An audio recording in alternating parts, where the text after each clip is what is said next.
What if the bravest thing you could do was come home? In this beautiful conversation, I chat with Alessia Gandolfo, a coach, creative soul, and true citizen of the world. From opposite sides of the world, Alessia and I first connected in the online coaching space many years ago. And funnily enough, we even got to meet in real life when she landed in Australia for a 6-month soul adventure. Her story is one of brave baby steps, clarity through pivots, and the surprising wisdom that sometimes the hardest thing isn't starting over in a brand new place, but choosing to show up as your fullest self in the places and relationships that shaped you. From driving on the opposite side of the road, dating in Australia, to asking out loud for friendship, Alessia shares how small, brave steps led to big inner growth, and why coming back to your truth is the most powerful move of all. In all transparency, we recorded this conversation quite some time ago, and Alessia's life has changed a lot over the past year. I'd love you to go and send her some love on Instagram at Alessia Gandolfo Coaching and see what adventures she's up to now.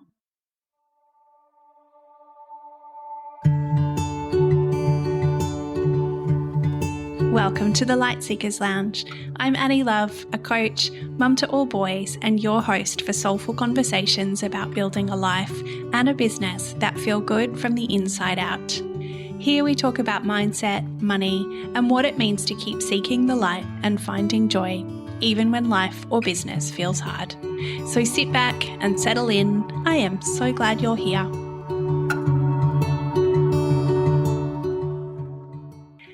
Alessia, thank you so much for coming into the Light Seekers Lounge and having a chat with me today. Thank you for having me. I'm so excited to be here talking to you. Yeah, so good. You and I, it's funny, we've been like in each other's orbit, I think, for a long time, because I first met you through when we were both coaching with Ellie Swift, and then we both coached with Elise Danielle, and we've actually even met in person, even though we live on opposite sides of the world. So that's pretty cool too. Yeah, that was so cool. You were actually the first person that I met when I arrived in Australia, just a few days after I arrived. Yeah, We met amazing. up and it was so beautiful to have a familiar face, even if we had never met in person. That was, such a nice moment to have like lunch together and yeah, get to know each other on a different level, because when you meet someone in person is always different. And yeah, we've been, as you say, in the same orbit for a long time without even realizing it. Learning how to grow our business, coaching, and I've always been, for some reason, called by Australia, and that's why I was also working with like Australian coaches. And and meeting you in person was such a cherry on It's so nice, isn't it, that we make these connections online, but it is really nice to actually meet in real life too. How would you describe yourself? Yeah, so I would describe myself as definitely like a dreamer and someone that has a pretty like positive outlook on life, and an optimist, that I'm always seeking for more light, I guess. And also I'm a daughter, I'm a sister, I'm a coach. So I feel myself always kind of juggling the balance between all of these things. And and definitely like I would say an international citizen of the world, because I've never felt like I belong to just one place.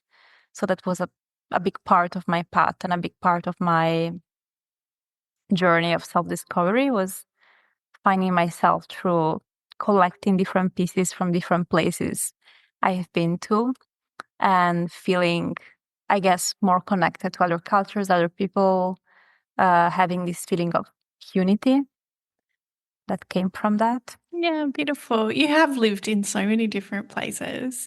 Now you are in Italy at the moment, and you are actually Italian. Yes. Yes. When you and I met, you were in Australia for just 6 months. What made you take the brave leap into coming to live in Australia? Yeah, that's a good question. So I'd been wanting to visit and live in Australia since I was probably a teenager. And also university, there was some opportunities of exchange. And at the time, I couldn't take that opportunity specifically. So it just kind of stayed with me. And then last year I was back home. I had been living back home for about a year or so. And it was kind of like a difficult time. My mom was sick and I was feeling a bit flat and uninspired, like a bit disconnected from myself. And through like some conversations with people, I realized that it was the last year that I could have applied for the visa, the work holiday visa for Australia, because for Italians, you can use it up to 35, and I was 34. So I was just like, okay, that sounds perfect because I want to have this experience.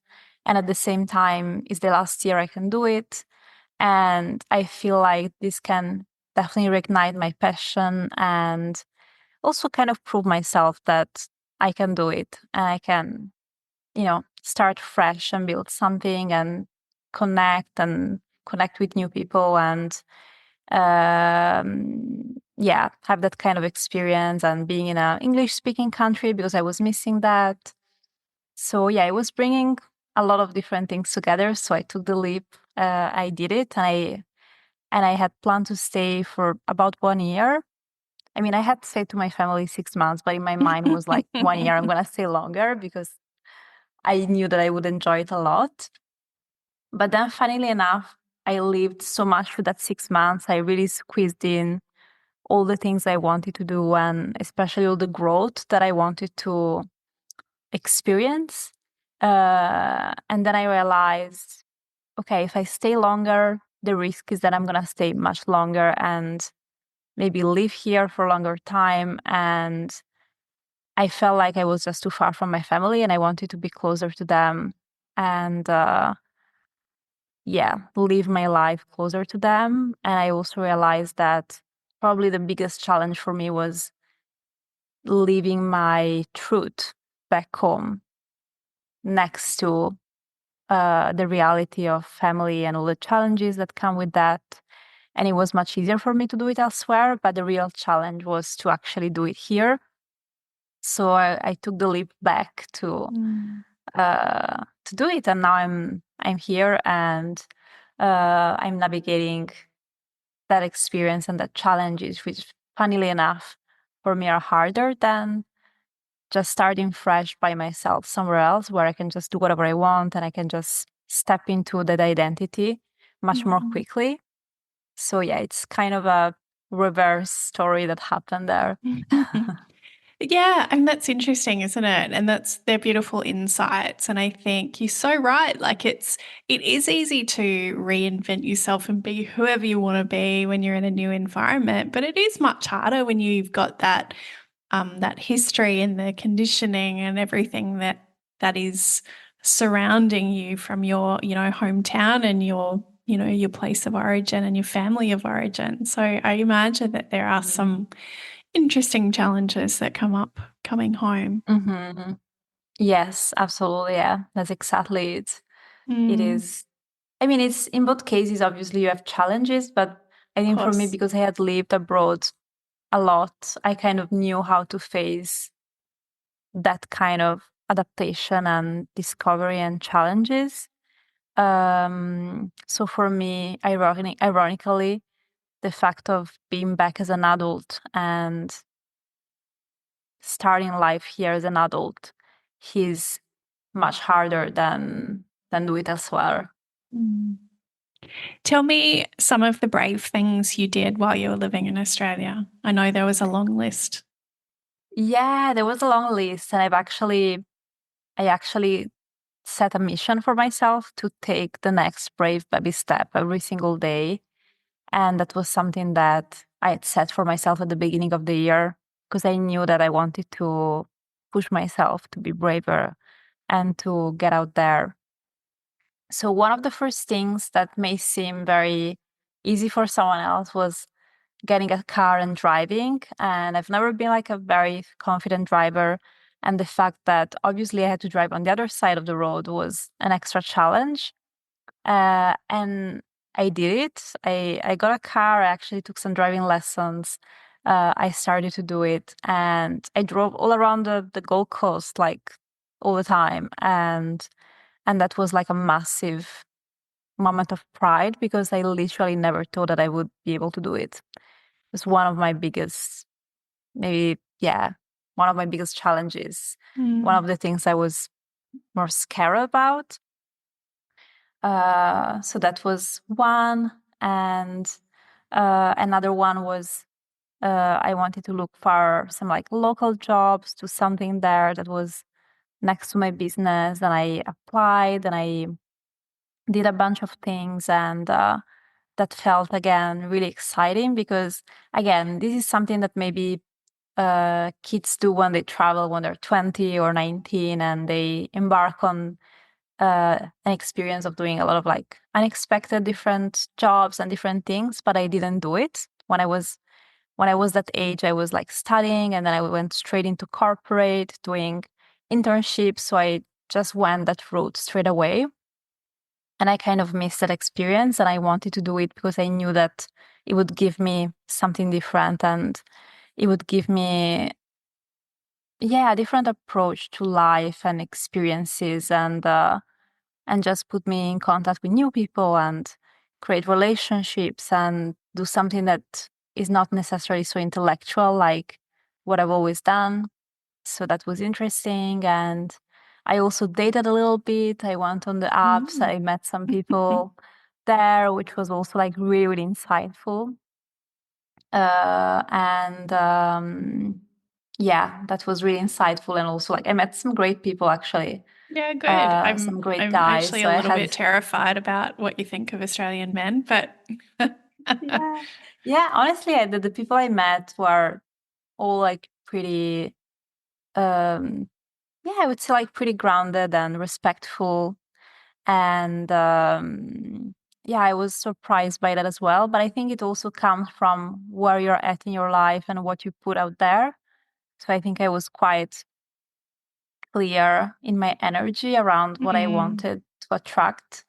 And I did attract that kind of people that were, yeah, I guess like more committed or more serious about it. So that was like an interesting experience. And yeah, unfortunately, I had to leave again, and it didn't make sense to have an actual relationship there. yeah, of course. But it was, yeah, it was a great experience of growth. And then a lot of other, I guess, small things sprinkled around, which were brave for me, like just literally like putting myself out there, like getting to know friends and new people. I definitely felt lonely at times, and it was kind of a different kind of loneliness that what I've experienced before. Maybe because I was so far away and in a place that looks very different and feels very different than Europe. And then it was kind of like alchemizing that feeling, and even literally asking people to be my friend. Like I remember I reached out to this girl that I kind of admired, that I was working with a little bit, and I was just like, oh, if you hang out and do something, let me know. Like I want to meet new people. And so that felt really brave to just literally ask someone like, oh, can you be my friend? Absolutely. That was hard. But I just felt like, because I was in that almost like washing machine of just putting myself through things, I didn't care of the rejection. Like I didn't care of how I was perceived, because I just wanted to put myself through these experiences. And that was the best thing I could have done, because I got so much out of it in 6 months. I got so much growth. Amazing. What's one thing that you learnt about yourself in that time, do you think? I think the biggest thing was that, yeah, probably that I wanted to be closer to family. Oh, I'm feeling a bit emotional. That was Okay. unexpected. All emotions welcome here. Yeah, I think I knew that I've always been very independent and someone that, I love my family, but I'm also fine being far away from them and just live my life and live my independence. Ah, yeah, I think, what I got from the experience was, realizing that I did want to have all of these growth and experiences and feeling like myself and independence, but I wanted to share it with my loved ones. And I felt like when you live somewhere else, these things feel quite separate. Like you're having all of these experiences, but you're sharing them with people you meet there, which is as amazing and, great connection. But I felt like I wanted to share it more with my loved ones because sometimes they don't see that part of myself, and they have this image of me still as a teenager. When I left, I was probably like 18, 19, so they still have that image of me in a way. And I really wanted to bring these two things together. And I remember talking to this lady that was, I think she was a German lady when I was there. And she got married with an Australian man, and they had 3 kids. And I asked her, like, how often do you go back home? And she was like, oh, I go every like a couple of years, like 2-3 years, because obviously it's so expensive, it's so far, and we are a family with 3 kids, And that kind of shocked me because obviously it makes sense, but also 3 years is a long time not to be with your family, and it's such a big gap in the moment in which you connect again, you're gonna spend maybe a month together or a few weeks doing, amazing things, but it's just not enough. Like you're just gonna share a little part of your life and not the everyday experiences and challenges, and it just felt like, okay, this is not for me. That's not what I want. So it kind of opened my eyes on how that would have been a really different experience, a really big life choice, bigger than I expected. And and that I wasn't ready for it. It wasn't a line for me. So it would have been, again, easier in some ways because, again, I could have just lived the life I wanted, done whatever I wanted. But I kind of discovered a part of me that I didn't expect was there so much. This part that actually wants to share and misses family. And I've always obviously heard of people all the time, even living closer by, just living in another city or just living, within Europe, which is much, much closer to each other, feeling like, oh, I miss my family. And I was just like, I miss my family, but it's okay. It's a 2 hours flight. It's not like, I can see them quite easily. But I think in this situation, I felt that way for the first time on such a deep level. And it just made me think that at this crossroad of my life, in the phase of life I'm in, and maybe also related to age, even if it's not at all a judgment around age, but just at a crossroad. I'm just at a crossroad in which I want to maybe build a family and build, settle down and have that groundedness that I needed to do it closer to my family. Yeah. I mean, Australia is such a long way from everyone else. So I completely understand that. What a beautiful lesson. I'm sure that your family really appreciate that you had that insight. Yeah, I mean, I don't know if they got it, if they really No, understood. probably not. But But yeah, that's okay. Just Yeah. makes sense for me. Yeah, absolutely. I have a sister who lives in the States, and, she's one out of the seven of us who doesn't live nearby. And I think sometimes I miss that incidental living, the running into each other at the shops, or the family lunch on the weekend, when someone's got a birthday. And yeah, we're really lucky that she comes over, or someone visits her, probably twice a year. We end up seeing her. Yeah. So super lucky. But yeah, it's a different kind of relationship, I suppose. Mm-hmm. I'm very Yeah, lucky that absolutely. whenever we catch up, it's like we saw each other yesterday. So that's nice too. Mm-hmm. Yeah, that's amazing. Yeah, that you have, such a beautiful relationship, even if she's far. And obviously you have all the rest of your family there, your other brothers, sisters, and such a big family. So Mm.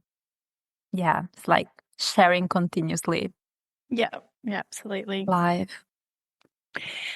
Now, you are a business coach. What are the main things women are struggling with when they come to work with you?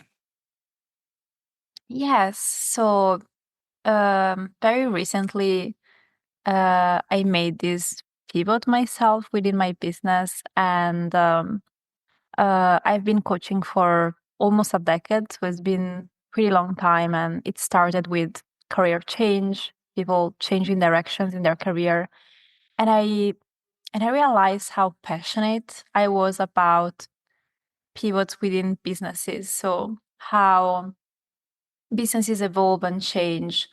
And there are moments in which you are feeling like something is off, something needs to happen. Maybe you lost passion in what you do, even if when you are in it, when you are maybe serving people, you are still loving your clients to pieces, but there is something that has to evolve with you. And I noticed with many people I work with in the past that a lot of that comes back to how they are able to communicate clearly their work with their audience. How basically messaging comes as a really, really key element. And that happened to me as well in the different iterations of my business. And in the moment in which you get clarity around what is that you do, how you communicate it, what is your point of view around it, then things clicks and all the other bits of business becomes easier. So sometimes we get stuck around which strategy to use or which platform to be on, or how to execute on things. And a lot of this challenging I notice over and over again that could be solved by having that initial clear message, which doesn't mean that it has to stay the same forever, but it's more like, okay, when you have that clarity, you know what you are here for, you know what you're here to do, then the right people can find you and you can really land for them. Your message can land much more easily.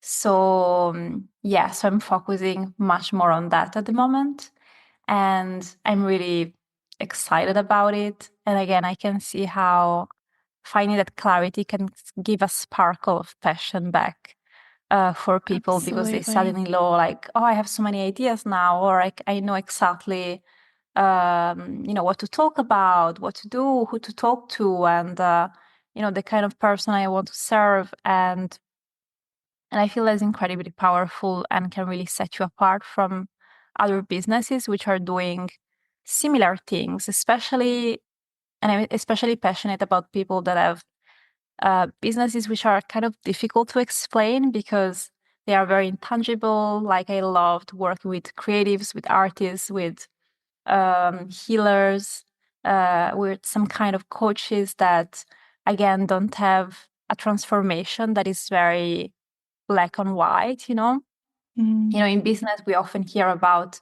monetary results, like, okay, if I help you, you're gonna have this income or you're gonna make this much money, and it's very clear to explain. But then when your transformation is making someone feel calmer or feel like themselves again, or lifting some pain, or lifting some struggles they're experiencing, maybe because you are a Reiki practitioner or you're a relationship coach, or again, you are someone that does something creative and artistic, then it's just harder to explain, and you feel like you feel lost within that space on how to communicate that. And also what I noticed that a lot of people which are a little bit of more right-brained, and I would even put myself in that category in some ways, they're very like sensitive, and they're very empathetic, and they want to help people, so they end up people pleasing and then just try to serve everyone and anyone that passes by, just because they want to offer that tool that they know it's helpful to anyone. But then by doing that, they feel depleted, and they feel like, again, they're maybe not serving the right person, or they're not growing and scaling because they lack that clear direction. So yeah, that's something that I notice a lot also within myself, and the shift of having that clarity, has been really big for me and for other people. So yeah, this is what I want to do more of, and I'm excited about this direction. Yeah, I love that. And I wholeheartedly agree, because once we have that clarity around, what we offer and who we serve, and have really clear messaging around that, we are attracting the right people, and we're doing the work that really lights us up and that we love, and we know what to talk about, as you said, So yeah, I think there's so much benefit from getting really clear on that. Love it. Mm-hmm. How do we find what we're meant to be doing in the world? Like, how do we find our purpose in business or in a career when we're feeling a bit stuck with where we're at in our jobs or in our business?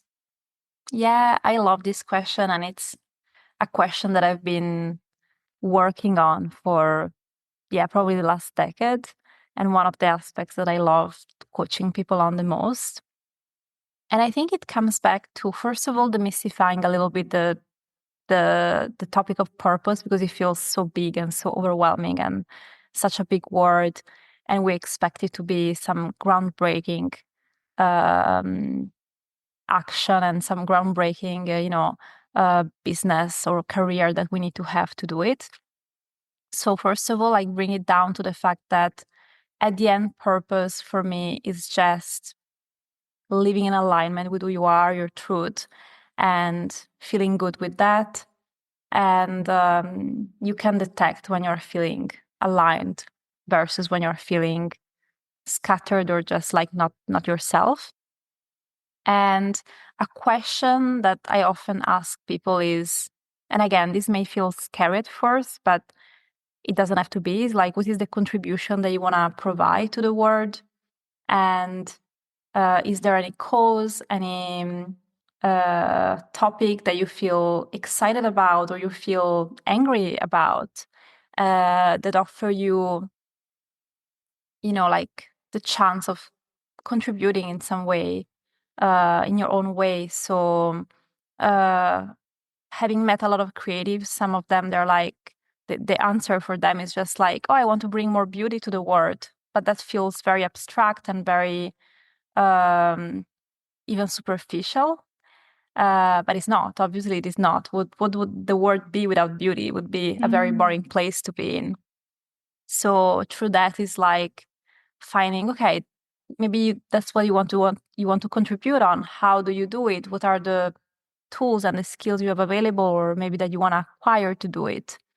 And I always see the how as just picking something in your toolbox that excites you in that moment, using it, getting good at it, and then knowing that one day you can also change your mind and choose another tool, because at the end, what excites you, your direction, your purpose, it's always the same, or it's always very consistent in a way, but the way you do it may be different, because you may become really, really good at something, like you may become really good at teaching, and then you feel like, oh, I would love to do, I don't know, public speaking, or I would love to right.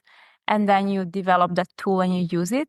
And it's a little bit like peeling an onion. Like you go from what is more apparent to you in that moment to something that is more and more defined and more close to your truth. So yeah, that's how I would work on it. Like see the contribution, the value that you want to provide in some way, and then find just a tool to use to do it without being strictly attached to it. Because I think we grew up with this idea that we need to do the same thing for the rest of our lives. And that's what brings a lot of weight on our shoulders when we are about to choose what to do, when we're about to figure out our purpose, because we're like, okay, if I choose the wrong thing, then I'm going to be stuck forever. And obviously, it's not the case. And nowadays, it's not the case at all. So yeah, it's about feeling lit up by something, and then providing a way to contribute to that cause in some way, and checking regularly with yourself with how it feels, and learning from it and refine it over and over again, so it becomes more natural and really an extension of who you are. Yeah, beautiful. More and more. Yeah, these are some of the things that I would consider, and obviously it's some other aspects that I would ask someone is like, what's important for you in your life? What are your values? Because again, when we are living in alignment with our values, we feel good, we feel satisfied. While when we are doing something that is against our values, or some of the values are missing, it's like a pie where one slice is missing and we're always feeling a void there. So making sure that our career it's actually in alignment with what's important for us in life and the lifestyle we want to have. And it's a whole holistic construction there. And the sooner we are clear about it, the easier it is to get closer to that vision and not get swayed away by maybe opportunities which can be good for someone, but they're not good for us because they take us further, not closer to that vision. Yeah, absolutely. And I think, like tying it back into what you were talking about before around messaging that, well firstly, I think some people find it really hard to, it's like they don't want to change their minds. They want to like kind of stick to something because they're worried what other people will think if they do pivot or they change their minds. And I think, firstly, it's okay, like we're allowed to change our minds. And the closer we get to those values and that alignment, the more lit up we are and the more impact that we have in the world. So I think that's actually a really beautiful thing to keep refining. But also, in my experience, we're allowed to change our minds, but sometimes it's just about how we communicate it. And coming back to that messaging is like, this is who I am and this is the change that I'm making. And, that's a good thing. But sometimes it's just about the clarity with which we can share that with people. Yeah, absolutely. And I find it so linked to each other. At first, when I was going more into messaging and how to communicate things, I felt like it was a big shift because I was focusing more on the marketing of things than the pivot or the change. But then I realized, no, it's just an extension of the same thing. Like you figure out what you want to do, but then you have to be able to communicate it in nowadays words and communication. It's so important to, again, attract your people, feel clear within yourself around what you do.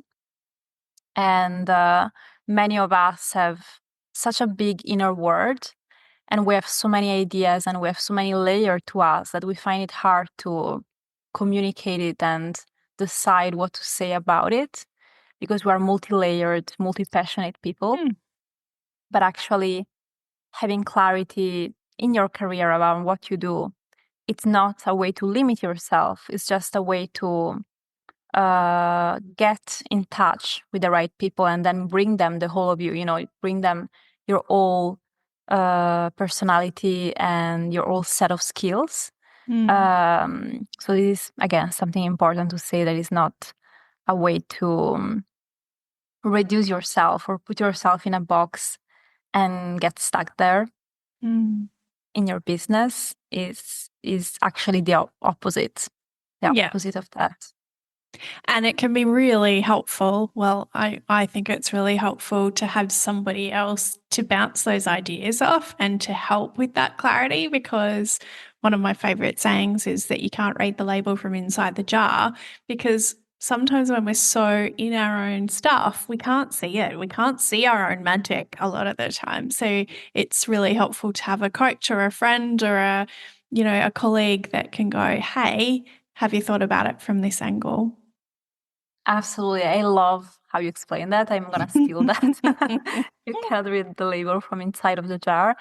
And I find, especially with labels, with your message, it's almost impossible to see it from the inside by yourself. Like, you really need that external point of view.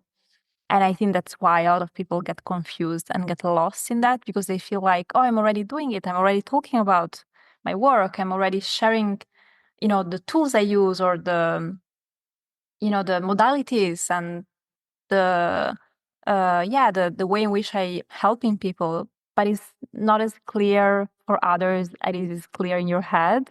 Exactly, because you are too much into it, and your point of view, it's very different, and it's probably much more technical than the point of view of someone that is looking for a specific transformation, is looking for someone that gives them that result. And they're not going to think, oh, I wonder if, working with an anxiety coach is going to help me with that. They're probably just thinking, oh, I want to feel calmer, or I want to deal with my family and my kids better, in my everyday life. So we have to make that connection for them. Otherwise, it's just really, really hard to understand for our audiences.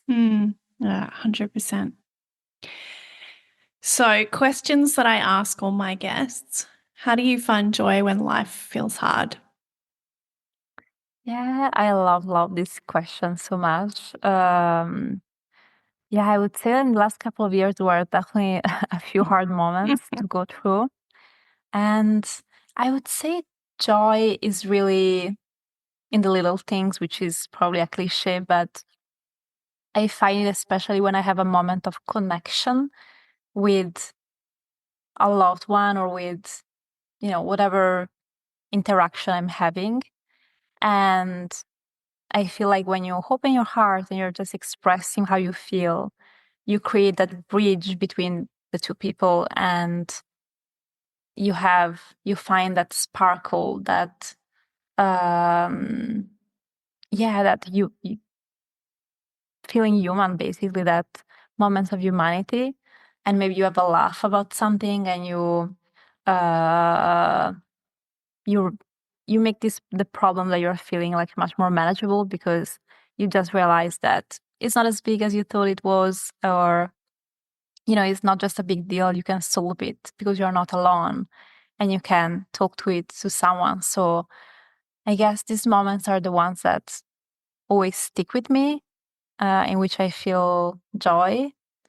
And then even just what helps me to reignite that feeling of joy is just having a little bit of a routine, in which I connect with the outside world. Basically, I realize that there is a world out there, and it's not just everything in my head.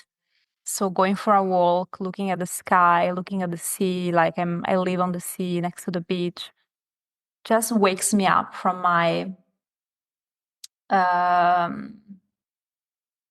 when you're feeling a little bit asleep in your negative thoughts, or you're like under your little cloud, just by getting out and realizing, oh my God, there are flowers and people walking around, and the sea and the sky, and everything is just keep on moving and alive, just immediately brings me joy, and reframe the problem I'm struggling with in that moment.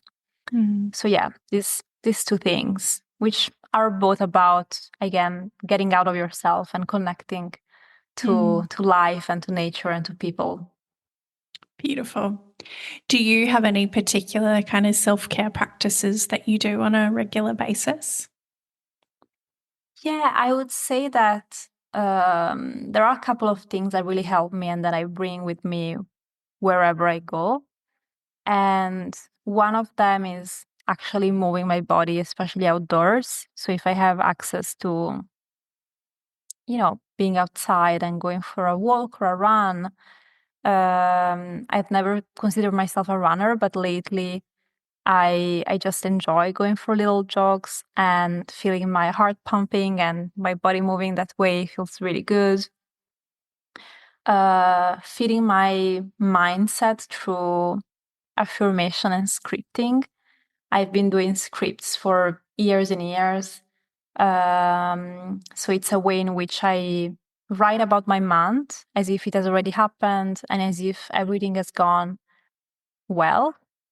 And I really write about my attitude towards it. So how I want to face things and how I want to experience maybe the challenges that I know that are gonna coming up or any kind of like meeting or experience I'm gonna have.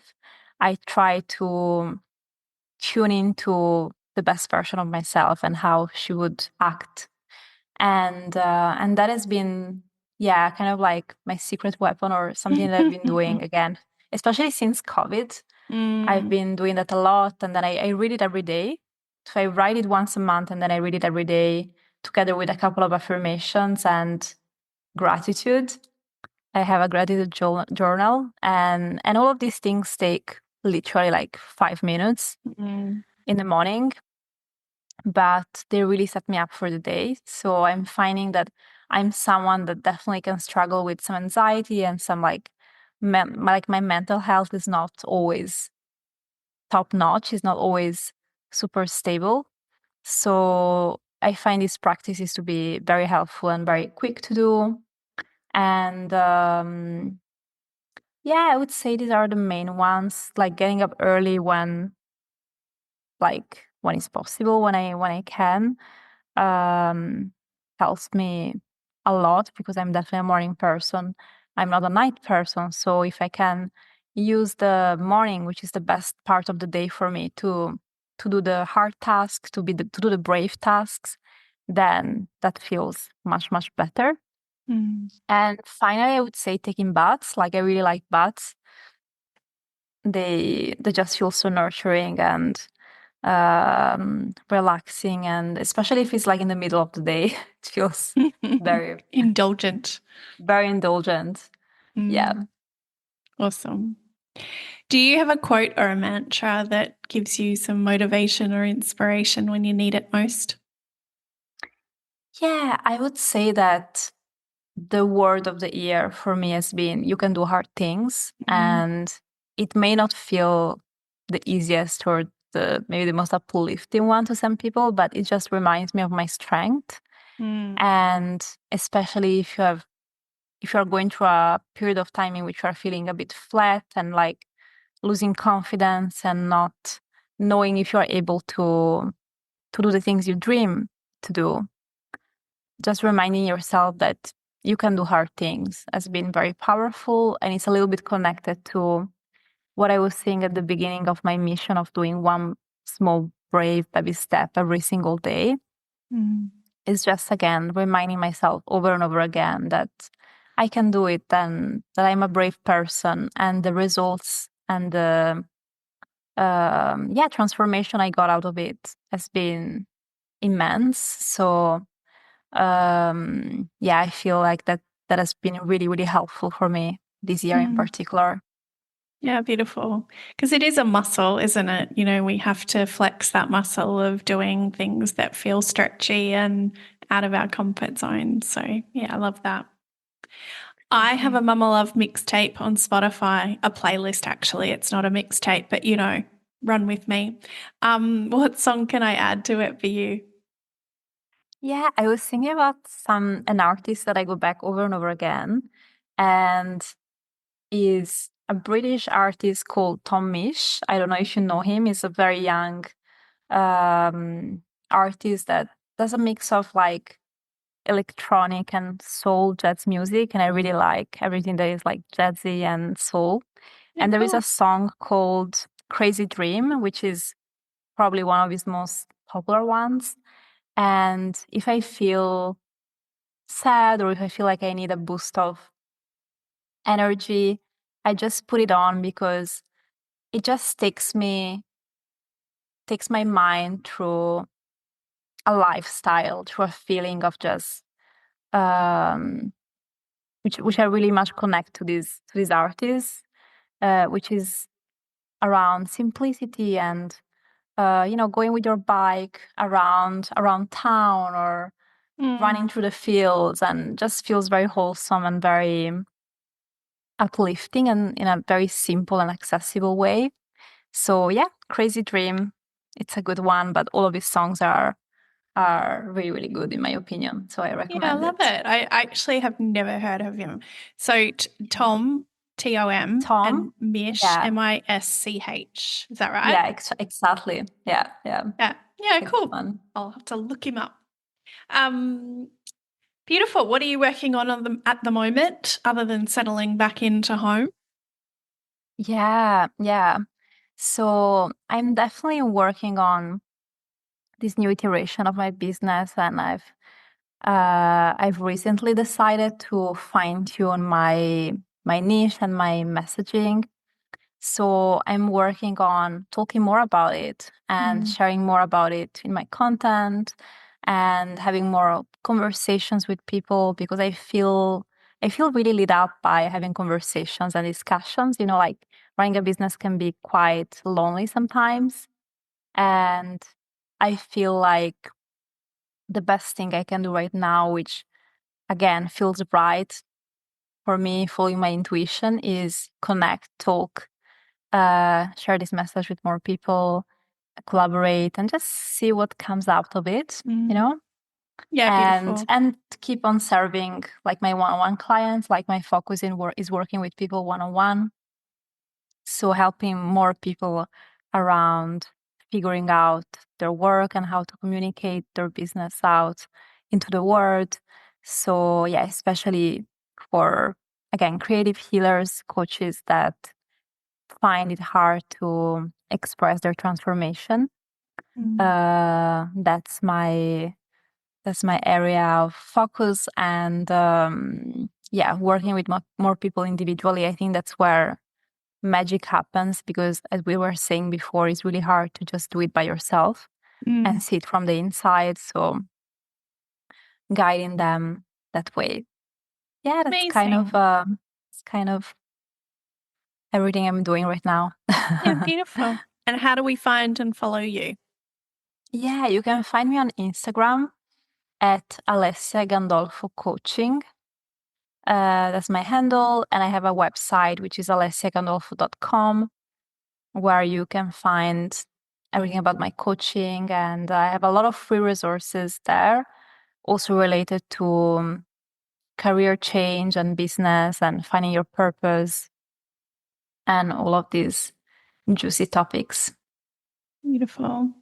Thank you for sharing your heart with us today and for helping people express themselves through their messaging so that they can tell people how they make an impact and share more of their magic in the world. And thanks for chatting with me. Thank you so much for having me. Yeah, it was a pleasure. And yeah, your energy always feels so just gentle and beautiful. So it makes it really easy to talk to you. So it was amazing to catch up. Beautiful. Thank you. Thank you so much for being here in the Lightseekers Lounge with me today. If this episode resonated with you, I would so love it if you could share it, leave a review, or come and say hi to me over on Instagram at annielove.coach. Until next time, keep seeking the light.